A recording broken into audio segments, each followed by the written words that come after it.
Class है वो बहुत ही महत्वपूर्ण होने वाली है और आपके यूपी टेट, सी टेट और सुपर टेट क्लास सभी एग्ज़ाम में ये आपकी कारगर सिद्ध होने वाली है और बहुत ही महत्वपूर्ण होने वाली है। और ये जो मैंने प्रश्न दिया है ये आपके लिए 4 चाँद लगाने वाली क्लास है, ठीक है। तो चलिए आज इसका ऑपरेशन करते हैं सारे प्रश्नों का, और कहाँ तक आप सही सिद्ध कर पाएंगे अपने आप को ये भी देखना है। तो चलिए स्टार्ट करते हैं। और एक बार कहेंगे कि जो बच्चे चैनल पर पहली बार हैं जरूर चैनल को सब्सक्राइब करें, बेल आइकन को प्रेस कर लें और ज़्यादा से ज़्यादा शेयर जरूर कर दें। तो ये आपका स्क्रीन में पहला प्रश्न आपके है। पहला प्रश्न क्या कहता है? पहला प्रश्न कहता है कि विकास कभी ना समाप्त होने वाली प्रक्रिया है। यह विचार किस सिद्धांत से संबंधित है?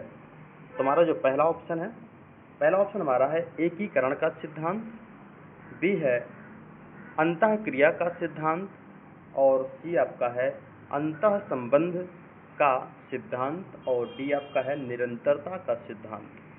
तो हमारा जो राइट आंसर है किसके साथ जा रहा है, आप लोग किसके साथ जा रहे हैं जरूर कमेंट के माध्यम से बताएं। तो हमारा जो राइट आंसर जा रहा है, राइट आंसर आपका जा रहा है डी के साथ निरंतरता का सिद्धांत, क्योंकि जो लगातार चलने वाला, जो कभी रुकने वाला ना हो, वही हम निरंतरता का सिद्धांत कहा जाता है। और यही क्योंकि कभी किसी का जन्म से मृत्यु तक ये विकास चलता रहता है, कुछ न कुछ लोग सीखते रहते हैं। तो ये हमारा ऑप्शन डी सही हो जाएगा। अगला प्रश्न देखते हैं। प्रश्न नंबर हमारा है दूसरे प्रश्न में कहता है कि सीखने के अंतर्दृष्टि सिद्धांत यानी इनसाइड थ्योरी को किसने बढ़ावा दिया था? तो पहला ऑप्शन हमारा है गेस्टाल्ट सिद्धांतवादी और बी है आपका जीन पियाजे और सी है आपका इवान पावलोव और डी है आपका लेवाइगोस्की। तो हमारा जो राइट आंसर है, आप किसके साथ जा रहे हैं सभी कमेंट के माध्यम से बताएं। तो हमारा जो राइट आंसर है, राइट आंसर जा रहा है आपका किसके साथ बताइए। देखिए हमारा जो राइट आंसर है आपका, जो ये सीखने का जो अंतर्दृष्टि सिद्धांत जिसने दिया था, इनसाइड थ्योरी जो जिसने दिया था, ये बढ़ावा जिसने दिया था, वो था गेस्टाल्ट महोदय के सिद्धांतवादी का। हमारा राइट आंसर ए के साथ जा रहा है। अगला प्रश्न नंबर हमारा है तीसरा प्रश्न कहता है संज्ञानात्मक विकास। बच्चों के संज्ञानात्मक विकास का चार विशिष्ट अवस्थाओं की पहचान किसके द्वारा की गई थी? तो पहला हमारा है ए बी.एफ. स्किनर और बी है आपका एरिक्सन और सी है आपका जीन पियाजे और डी आपका हो जाएगा लॉरेंस कोहलबर्ग। तो हमारा जो राइट आंसर है, राइट आंसर हमारा जा रहा है किसका? संज्ञानात्मक विकास किनके द्वारा चार अवस्थाएं बताई गई थी? ये थे जीन पियाजे महोदय का। ठीक है, राइट आंसर हमारा सी के साथ जा रहा है। अगला प्रश्न देखते हैं। प्रश्न नंबर हमारा है चौथा, ये आपके स्क्रीन में प्रश्न कहता है कि वह अवस्था जब बालक वस्तुओं और घटनाओं के विषय में तार्किक रूप से सोचना प्रारंभ करता, वो कौन सी अवस्था है? तो पहला हमारा है ए हमारा है संवेदी प्रेरक अवस्था जो 0 से 2 साल होती है, और बी है आपका पूर्व संक्रियात्मक अवस्था जो 2 से 7 वर्ष होती है, और सी है आपका मूर्त संक्रियात्मक अवस्था, ये 7 से 11 वर्ष होती है, और डी आपका हो जाएगा औपचारिक संक्रियात्मक अवस्था। तो हमारा जो राइट आंसर है, चौथे का राइट आंसर जो जा रहा है किसके साथ जा रहा है, सभी कमेंट के माध्यम से बताएं। तर्क करने लगता, बच्चे में तार्किक प्रश्न आने लगता, बच्चा प्रश्न करने लगता है, तो किस अवस्था में होता है? तो राइट आंसर हमारा सी के साथ जा रहा है। 7 से 11 वर्ष की आयु में बच्चा तर्क करने लगता है, माँ बाप से या अपने भाई बहन से प्रश्न करने लगता है। यही हमारा राइट आंसर मूर्त संक्रियात्मक अवस्था के साथ जा रहा है। ठीक है, अगला प्रश्न देखते हैं। प्रश्न नंबर हमारा 5वां है। 5 में क्या कहता है कि जीन पियाजे के अनुसार विकास की पहली अवस्था जन्म से लगभग 2 वर्ष के दौरान बच्चा सबसे बेहतर किस प्रकार सीखता है? पहला हमारा है अमूर्त चिंतन करके, बी है शब्दों के बोध द्वारा, और सी है इंद्रियों के प्रयोग द्वारा, और डी आपका है निष्क्रिय शब्दों से। क्या है? निष्क्रिय शब्दों को समझकर। तो हमारा जो राइट आंसर है 5 किसके साथ जा रहा है? क्योंकि बच्चा जब जब 0 से 2 वर्ष की आयु में होता है तो बच्चा अपने इंद्रियों के अलावा किसी चीज़ को नहीं जानता, वो अपने इंद्रियों के द्वारा सीखता है, हाथों के द्वारा, पैर के द्वारा और अपने आँख नाक के द्वारा। ये क्या बच्चे इंद्रियों के द्वारा सीखता है, ठीक है। इंद्रियों का प्रयोग करता है, किसी चीज़ को पकड़ना फिर उसको छोड़ना, है ना। तो ये क्या होता है, बच्चा इंद्रियों के द्वारा सीखता है, ठीक है। ये जीन पियाजे की ये 0 से 2 वर्ष की जो आयु होती है, जो उम्र होती है, बच्चा उस अवस्था में सीखता है। तो राइट आंसर हमारा सी के साथ जा रहा है। अगला प्रश्न देखते हैं। प्रश्न नंबर हमारा है 6 में क्या कहता है कि बच्चों के संज्ञानात्मक विकास यानी कॉग्निटिव डेवलपमेंट को सबसे अच्छे तरीके से कहाँ परिभाषित किया जा सकता है। तो पहला हमारा है ए ऑप्शन हमारा है खेल के मैदान में, बी है विद्यालय एवं कक्षा में, सी है आपका गृह यानी घर में, और डी आपका हो जाता है ऑडिटोरियम यानी सभा सदन में यानी कहीं सभागार में। तो हमारा जो राइट आंसर है, राइट आंसर आपका किसके साथ जा रहा आप सभी बताएं। तो हमारा जो राइट आंसर है, राइट आंसर हमारा जा रहा है डी के साथ, बच्चा विद्यालय एवं कक्षा में सीखता है, ठीक है। सबसे अच्छा जो परिभाषित किया गया बच्चों के साथ रह के, या बच्चा जो मंदबुद्धि हो या अच्छे जो दिमाग वाला बच्चा हो, उनके साथ एक दूसरे के मेल जोल से या तालमेल में बच्चे सीखते हैं, ठीक है। तो राइट आंसर हमारा बी के साथ जा रहा है। अगला प्रश्न नंबर हमारा है 7 में क्या कहता है कि शास्त्रीय अनुबंधन यानी इवान पावलोव ने अपने प्रसिद्ध शास्त्रीय अनुबंधन यानी क्लासिकल कंडीशनिंग के किस प्रयोग पर, मतलब किस जीव पर प्रयोग किया था। तो पहला हमारा जो ऑप्शन है बिल्ली पर, बी है कुत्ते पर, और सी आपका है चूहा, और डी आपका है चिंपैंजी बंदर। तो हमारा जो राइट आंसर है, राइट आंसर हमारा बी के साथ जाएगा, क्योंकि पावलोव ने कुत्ते पर प्रयोग किया था। जब घंटी बजती थी तब कुत्ते के मुंह में लार आती थी, ये उन्होंने इसके माध्यम से अपना जो प्रयोग था उन्होंने कुत्ते के माध्यम से किया था, ठीक है। तो राइट आंसर हमारा किसके साथ जा रहा है, बी के साथ जा रहा है। अगला प्रश्न नंबर हमारा है 8वें प्रश्न में कहता है कि क्रिया प्रसूत अनुबंधन क्या है। क्रिया प्रसूत अनुबंधन यानी सिद्धांत का प्रतिपादन निम्न में से किसने किया था। तो पहला जो हमारा ऑप्शन है, पहला ऑप्शन हमारा 8वां है एडवर्ड एल थॉर्नडाइक, और बी है आपका इवान पावलोव, और सी आपका है बीएफ स्किनर, और डी आपका है वुल्फगैंग कोहलर। तो हमारा जो राइट आंसर 8वें का है, आप लोग किसके साथ जा रहे हैं। तो हमारा जो राइट आंसर है क्रिया प्रसूत अनुबंधन बीएफ स्किनर, क्या है, बीएफ स्किनर द्वारा ये प्रतिपादित किया गया था, ठीक है। राइट आंसर हमारा सी के साथ जा रहा है। अगला प्रश्न देखते हैं। प्रश्न नंबर हमारा है त्रुटि प्रयास एवं त्रुटि का सिद्धांत यानी प्रयास मतलब गलती करना, फिर उसको सीखना, फिर तोड़ना, फिर बनाना, ये क्या है त्रुटि एवं प्रयास एवं त्रुटि का सिद्धांत। ये किसका था, ये trial on the error theory के सिद्धांत यानी प्रसिद्ध सिद्धांत के प्रतिपादक मनोवैज्ञानिक कौन थे। तो पहला हमारा जो ऑप्शन है एल थॉर्नडाइक, बी है आपका वुल्फगैंग कोहलर, और सी आपका इवान पावलोव, और डी आपका है जीन पियाजे। तो हमारा जो राइट आंसर 9 का हमारा किसके साथ जा रहा है, ये भी त्रुटि एवं सिद्धांत जो था इनका, तो प्रयास एवं त्रुटि का जो सिद्धांत था इन्होंने दिया था एल थॉर्नडाइक ने, ठीक है। यहाँ तक आप सही है। और अगर आप लोग चैनल पे पहली बार हो तो चैनल को सब्सक्राइब कर लें, बेल आइकन को प्रेस कर लें, और अपने यार दोस्तों जरूर शेयर करें। अगर ये आपको ये क्लास महत्वपूर्ण लगती है, अगर आपके समझ में आ रहा है कि नहीं ये प्रश्न बहुत ही महत्वपूर्ण है, और ये आपके प्रीवियस ईयर पेपर से संबंधित मैंने प्रश्न उठाए हैं, और ये आज आप आगे एग्जाम आने वाला जो उसमें भी आपके प्रश्न देखने को मिल सकते हैं, ठीक है। ये विशेष ध्यान रहे आपको। तो आपका जो राइट आंसर है ए सही हो जाएगा, ठीक है। आगे चलते हैं। प्रश्न नंबर हमारा 10 है। 10 में कहता है कि यदि एक 12 वर्षीय बालक की मानसिक आयु यानी 15 वर्ष है तो उसकी बुद्धि लब्धि यानी IQ का माप कितना होगा यानी कितनी हो सकती है, ठीक है। तो हमारा जो राइट आंसर है पहला है 120, बी है 100, और आपका सी है 125, और डी आपका है 110। तो हमारा जो राइट आंसर किसके साथ जा रहा है, आप सभी कमेंट के माध्यम से बताएं। सभी बच्चे कमेंट करके बताएं कि राइट आंसर आप किसके साथ सब लोग जा रहे हैं।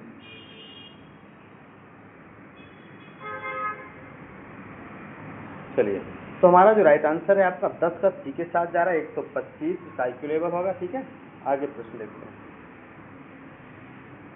प्रश्न नंबर हमारा 11 है। 11 में क्या कहता है कि बुद्धि लब्धि यानी इंटेलिजेंस क्वोटिएंट यानी आईक्यू लेवल क्या है, मापने का सही गणितीय सूत्र क्या है। तो हमारा जो राइट आंसर है, देखिए यहाँ पे ए, बी और सी है ना, 3 ऑप्शन में दिया गया है। तो हमारा जो 11 का ऑप्शन है हमारा किसके साथ है, MA/CA इंटू 10। तो राइट आंसर हमारा किसके साथ, ए के साथ चला जाएगा। विशेष ध्यान रहे, क्योंकि आपके ये जरूर काम आने वाला और ये प्रश्न जरूर कहीं ना कहीं आपसे पूछा जा सकता है। ठीक है, और हर एक एग्जाम में पूछा जाता है ये प्रश्न को घुमा फिरा के, या तो इसी तरह से पूछा जा सकता है। ठीक है, अगला प्रश्न।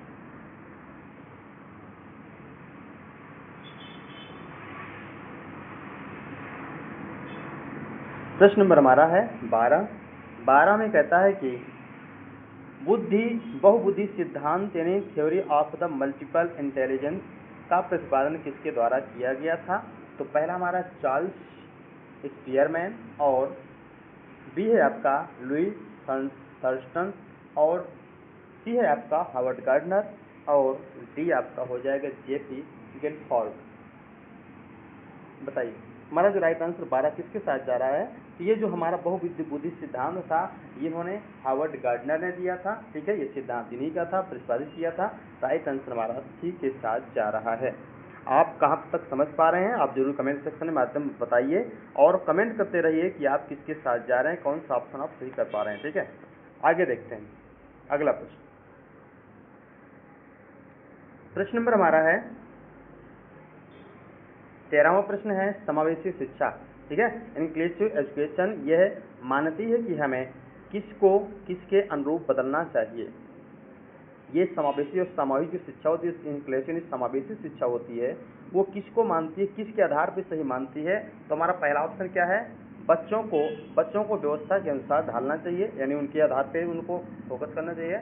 बी है आपका व्यवस्था को बच्चे के अनुसार होना चाहिए, ठीक है। सी है परिवेश को परिवेश के अनुसार होना चाहिए, और डी आपका है बच्चे को परिवेश के अनुसार क्या है, उसको बदलना चाहिए, है ना। तो ये हमारा जो राइट आंसर हमारा जा रहा है बी के साथ, क्योंकि जो भी व्यवस्थाएं होती हैं वो बच्चे के आधार पर बदलना चाहिए। ठीक है, बच्चा क्या चाहता है, बच्चा किस हिसाब से सीखना चाहता है, वो व्यवस्था उसी लेवल के अनुसार बनाई जा सकती है। इसलिए हमारा राइट आंसर बी के साथ जा रहा है। अगला प्रश्न देख लेते हैं। प्रश्न नंबर हमारा है 14। डिसलेक्सिया मुख्य रूप से किस प्रकार का अधिगम प्रकार या अक्षमता से संबंधित है। तो पहला ऑप्शन हमारा है पठन का विकार यानी पठन संबंधित अक्षमता, और बी है आपका लेखन विकार, लिखने से संबंधित अक्षमता यानी विकार हो, और सी आपका है गणितीय विकार, ठीक है, गणना अक्षमता, और मौखिक रूप से बोलने की अक्षमता डी। बताइए हमारा जो राइट आंसर किसके साथ जा रहा है। राइट आंसर हमारा क्या है, डिसलेक्सिया, मतलब ये पठन से संबंधित होता है, इसलिए राइट आंसर हमारा बी के साथ चला जाएगा। ये डिसलेक्सिया, अफ्रेक्सिया, डिसकैलकुलिया, ये सारे टॉपिक्स आप जरूर एक बार खोज के याद कर लीजिएगा। ना होगा तो मेरे क्लास में अगर चैनल में जाएंगे RK Academy 24 में, तो वहाँ पर आपको क्लास देखने को मिलेगी। ये दूसरा चैनल है, इसमें आपको ये देखने के लिए मिल रहा है। ठीक है, तो ये सारे उसमें मैंने टॉपिक बाय टॉपिक एक एक करके मैंने उनको डिकोड किया हूँ।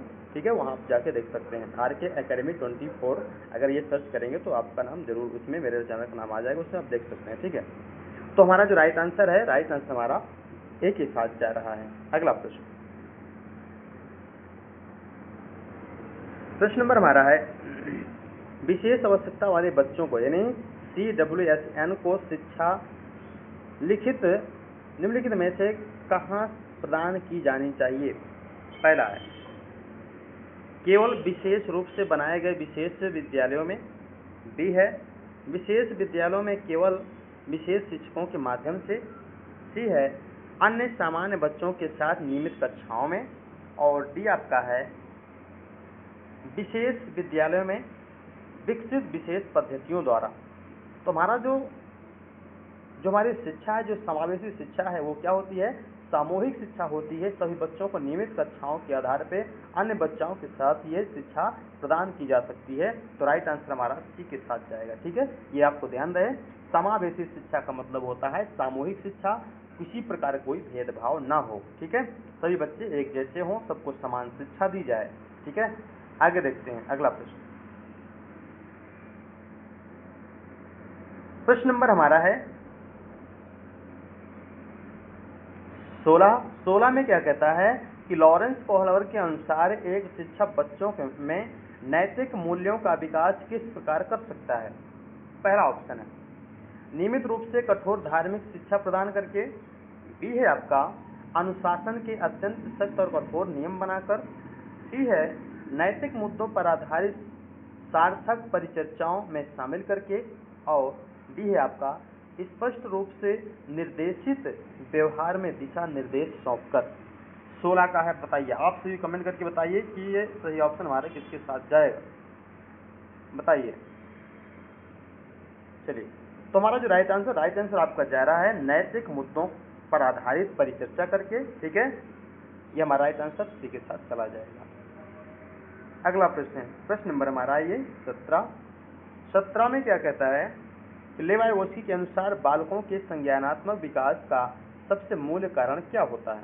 ठीक है, तो पहला प्रश्न हमारा है सामाजिक अंतःक्रिया, बी है मानसिक प्रारूपों का समायोजन, और सी आपका है उद्दीपन अनुक्रिया या उद्दीपन या अनुकूलन सिद्धांत, डी है आपका भौतिक वातावरण के साथ सक्रिय संतुलन। तो हमारा जो राइट आंसर किसके साथ जा रहा है? आप सभी कमेंट करके माध्यम से बताइए कि आप किसके साथ जा रहे हैं। तो हमारा जो राइट आंसर है ये लेवाइवोस्की, समाज पर विशेष जोर दिया है इन्होंने। तो इनका समाज बच्चा कहते हैं, इनका कहना है कि बच्चा जो सीखता है वो समाज में रह के सारा कुछ सीखता है। अगर बच्चे को समाज न मिले तो बच्चा कुछ भी सीखना नहीं चाहता ना, तो सीख पाएगा, इम्पॉसिबल है।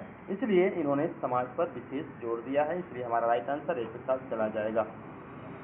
अगला प्रश्न देखते हैं। प्रश्न नंबर हमारा है 18। एक बार निवेदन करूंगी, जो बच्चे चैनल पे पहली बार हैं जरूर चैनल को सब्सक्राइब कर लें, बेल आइकन को प्रेस कर लें, और अपने यार दोस्तों तक जरूर इस वीडियो को जरूर शेयर कर दें।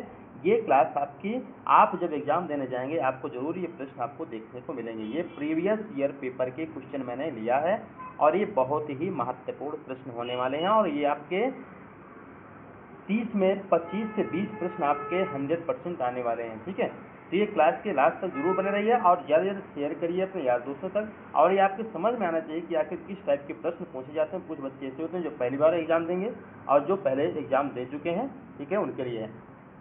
प्रश्न 18 है व्यक्तित्व के मनोविश्लेषणात्मक सिद्धांत यानी साइकोलॉजिस्टिक थ्योरी के मुख्य प्रतिपादक कौन थे? तो पहला हमारा है कार्ल जुंग, और बी है हमारा सिगमंड फ्रायड, और सी है आपका अल्फ्रेड एडलर, और डी आपका है गार्डनर ऑलपोर्ट। तो हमारा जो राइट आंसर हमारा जा रहा है किसके साथ? 18 का। आप सभी कमेंट के माध्यम से बता सकते हैं कि आप किसके साथ जा रहे हैं। तो हमारा जो राइट आंसर है किसके साथ जा रहा है? राइट आंसर हमारा जा रहा है बी के साथ, सिगमंड फ्रायड के साथ। ठीक है, अगला प्रश्न देखते हैं।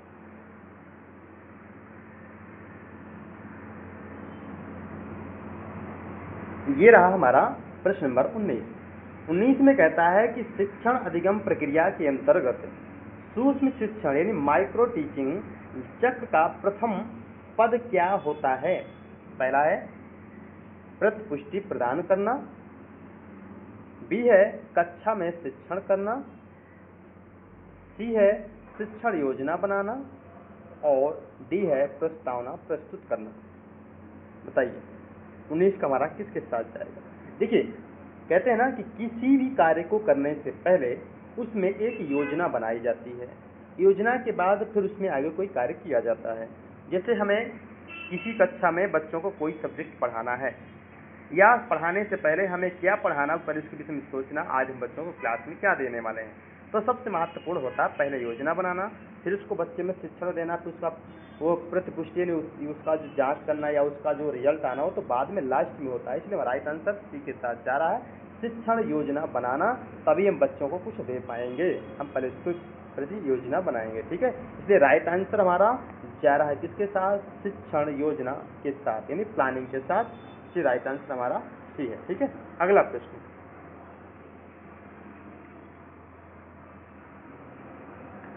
प्रश्न नंबर हमारा है 21,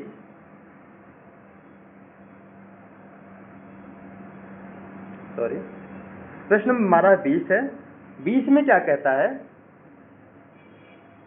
20 में कहता है कि प्रगतिशील शिक्षा यानी जोहन ड्यूवे के संबंध में निम्नलिखित में से कौन सा विचार उपयुक्त है, कौन सा विचार उपयुक्त है। तो पहला हमारा ऑप्शन है विद्यार्थियों को स्वयं ही सामाजिक समस्याओं को हल करने में सक्षम होना चाहिए। बी है कक्षा का वातावरण पूरी तरह से शिक्षक केंद्रित एवं सत्तावादी होना चाहिए, बिल्कुल नहीं होना चाहिए। और सी है कक्षा में सीखने का एकमात्र मुख्य आधार अंक केंद्रित परीक्षा प्रणाली होनी चाहिए। डी है आपका विद्यार्थियों को ज्ञान केवल पाठ्य पुस्तकों के निष्क्रिय पठन द्वारा ही होना चाहिए, मिलना चाहिए। ये सभी हमारे क्या हैं, ये पॉइंट हमारा कक्षा वातावरण में शिक्षक केंद्रित नहीं होना चाहिए, बाल केंद्रित होना चाहिए। कक्षा में सीखने का एकमात्र मुख्य आधार होता है अंक प्राप्त करना, ये बिल्कुल गलत है। और शिक्षक यानी विद्यार्थियों को ज्ञान केवल पाठ्य पुस्तकों के निष्क्रिय पठन द्वारा ही होना चाहिए, ये भी गलत है। इसलिए राइट आंसर हमारा ए के साथ जा रहा है। आप किसके साथ जा रहे हैं, आप कमेंट के माध्यम से जरूर बताएं। ठीक है, तो राइट आंसर हमारा ए के साथ जा रहा है। अगला प्रश्न देखते हैं, प्रश्न नंबर हमारा है अगला प्रश्न नंबर हमारा 21 है बच्चों के समाजीकरण यानी सोशलाइजेशन की प्रक्रिया में निम्नलिखित में से प्राथमिक कारक कौन सा है। पहला है औपचारिक विद्यालय, बी है जनसंचार माध्यम, सी है परिवार यानी फैमिली, और डी आपका है नौकरी यानी सरकारी नीतियां। तो हमारा जो राइट आंसर है सबसे पहले यानी समाजीकरण का सबसे कारण है, सबसे पहले जो प्राथमिकता होती है वो होती है परिवार को। क्या है, बच्चा सबसे पहले परिवार से सीखता है। ये आपने देखा होगा कि बच्चा परिवार में रह के ही सीखता है। छोटे से कहते हैं ना कि माँ को भी प्रथम शिक्षक कहा गया, प्रथम गुरु कहा गया है। और माँ के द्वारा परिवार में रह के छोटे बड़े भाइयों के द्वारा, दादा दादी के द्वारा बच्चा सीखता है, इसके बाद वो स्कूल में सीखता है। ठीक है, तो हमारा राइट आंसर किसके जा रहा है, सी के साथ जा रहा है, परिवार के साथ सीखता बच्चा। ठीक है, अगला प्रश्न है, प्रश्न नंबर हमारा है 22 में कहता है कि बुद्धि के द्विकारक सिद्धांत यानी टू फैक्टर थ्योरी यानी जी फैक्टर जी और एस फैक्टर का प्रतिपादन किसने किया था। तो पहला हमारा ए है अल्फ्रेड बिने, और बी आपका है चार्ल्स स्पियरमैन, और सी आपका है लुई थॉम्पसन।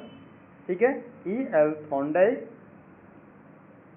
तुम्हारा जो राइट आंसर है, राइट आंसर आप किसके साथ जा रहे हैं, 22 का है। तो 22 का हमारा जा रहा है चार्ल्स स्पियरमैन के साथ। ठीक है, लुईस थॉम्पसन तो शायद दूसरे जन। ठीक है, हाँ ये हमारा राइट आंसर हमारा किसके, बी के साथ जा रहा है। ठीक है,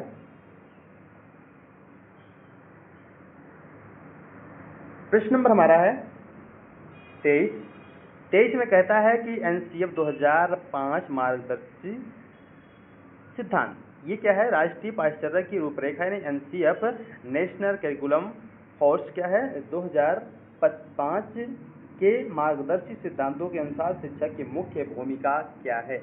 ठीक है, तो पहला हमारा जो है सत्तावादी शासक, बी है कठोर अभिनायक, और सी है आपका सुगम करता यानी सुविधादाता, और डी आपका है पूर्णता तटस्थ एवं मूक दर्शक।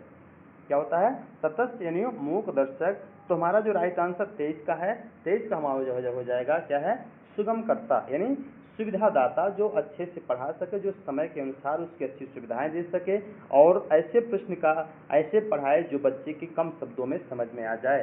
तो हमारा यह है क्या है, सी का ऑप्शन सही हो जाएगा। अगला प्रश्न,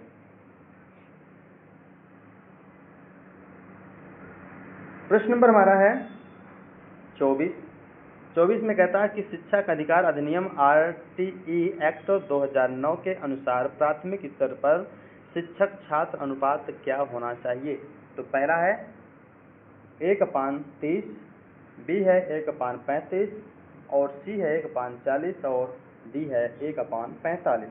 तुम्हारा जो राइट आंसर, आप किसके साथ जा रहे हैं, कौन सा अनुपात है RTE एक्ट के 2009 के तहत। तो हमारा जो राइट आंसर है 24 का है, वो आप किसके साथ जा रहे हैं। तो हमारा जो राइट आंसर है, राइट आंसर आपका जा रहा है किसके साथ, ए के साथ, 1/30 के साथ जा रहा है। ठीक है, तो हमारा राइट आंसर क्या है, 24 का ए सही हो जाएगा। अगला प्रश्न, प्रश्न नंबर हमारा है 25 में कहता है कि सतत एवं व्यापक मूल्यांकन SCCE प्रणाली में व्यापक यानी कॉम्प्रेसिव, ठीक है, कॉम्प्रेसिव शब्द का एक मुख्य अर्थ क्या होता है। तो पहला हमारा ऑप्शन है केवल शैक्षणिक क्षेत्रों का कठोर परीक्षण करना, बी है केवल खेलकूद जैसी शैक्षिक गतिविधियों का परीक्षण करना, और सी है आपका बालकों के शैक्षिक एवं सह शैक्षिक दोनों क्षेत्रों का संतुलित मूल्यांकन करना। ठीक है, और डी आपका है केवल सत्र के अंत में परीक्षाओं का सुचारू आयोजन करना। तो हमारा जो राइट आंसर हमारा किसके साथ जा रहा, 25 का सी के साथ, क्योंकि बालकों के शैक्षिक एवं सह शैक्षिक दोनों क्षेत्रों में संतुलन का मूल्यांकन होना चाहिए। राइट आंसर हमारा हो जाएगा। ठीक है, और जहाँ पे ये ध्यान रहे कि अगर आपका नेगेटिव ऑप्शन है या नेगेटिव प्रश्न है और केवल शब्द से अगर पूछ रहा है तो केवल में आपको जरूर सही करके आना है। अगर आपका जो प्रश्न है वो आपका सकारात्मक प्रश्न पूछा गया है तो वहाँ पे केवल ऑप्शन को बिल्कुल डिकोड नहीं करना है। ठीक है, बिल्कुल उसको गलत करके आना है, नहीं तो समस्या हो जाएगी। ठीक है, आगे देखते हैं। प्रश्न नंबर हमारा है 26 में कहता है कि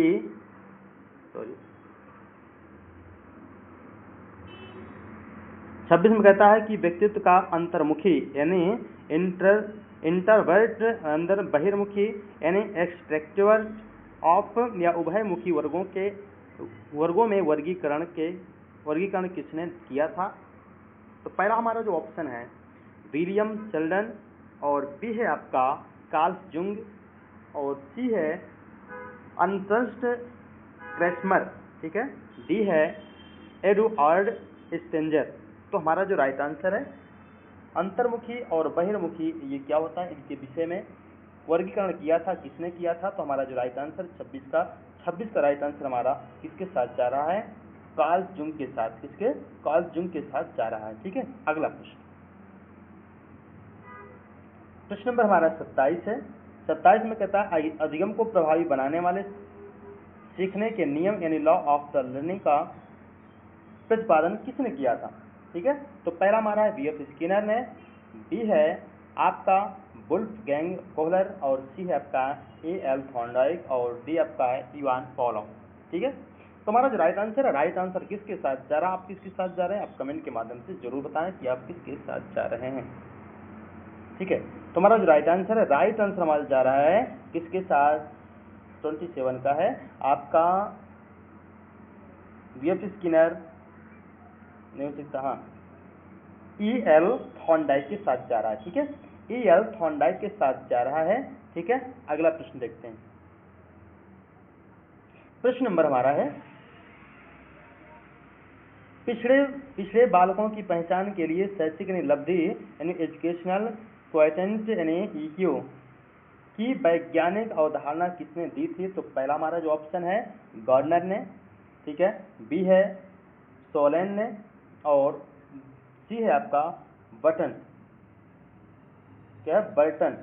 हॉल ने, और डी आपका है सीरिल बर्ट ने। तो हमारा जो राइट आंसर है आपका 28 का जा रहा है किसके साथ, सीरिल बर्ट के साथ। अगला प्रश्न देखते हैं।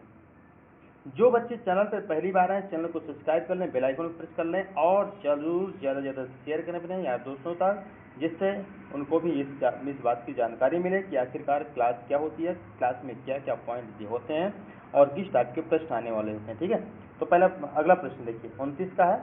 29 का प्रश्न हमारा है प्रश्न कहता है कि बालक एक ऐसी पुस्तक है जिसका शिक्षक को अधोप्रांत यानी शुरू के से अंत तक अध्ययन करना चाहिए, कथन किसका है? तो पहला है हमारा प्लेटो का है, बी है अरिस्टो का है, और सी है जीन जैक्स रूसो का है, और डी है जे स्ट्रॉस। बताइए राइट आंसर हमारा किसके साथ जाएगा? तो हमारा जो राइट आंसर है, बालक ऐसी पुस्तक है जिसका शिक्षक को अधोपांत यानी शुरू से अंत तक अध्ययन करना चाहिए, कथन था किसका? जीन जैक्स रूसो का। ठीक है, अगला प्रश्न, ये आपका रहा लास्ट प्रश्न, और इस प्रश्न का आंसर आप लोगों को कमेंट के माध्यम से बताना है कि आप किसके साथ जा रहे हैं।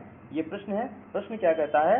प्रश्न को देख लेते हैं। प्रश्न कहता है कि बाल मनोविज्ञान के मूल सिद्धांतों के आधार पर निम्नलिखित में से कौन सा कथन सर्वोत्तम और तर्क संगत है? तो पहला हमारा है सारे बच्चे एक ही जैसे होते हैं, बी है प्रत्येक बच्चा अपने आप में विशिष्ट होता है, सी है केवल कुछ ही बच्चे असाधारण होते हैं, और डी है आपका कुछ बच्चे बिल्कुल एक समान पैटर्न का पालन करते हैं। तो हमारा जो राइट आंसर है, राइट आंसर आपका किसके साथ जा रहा, आप किसके साथ कमेंट करके बताइए। मिलते हैं अगले क्लास के साथ। जय हिंद, जय भारत।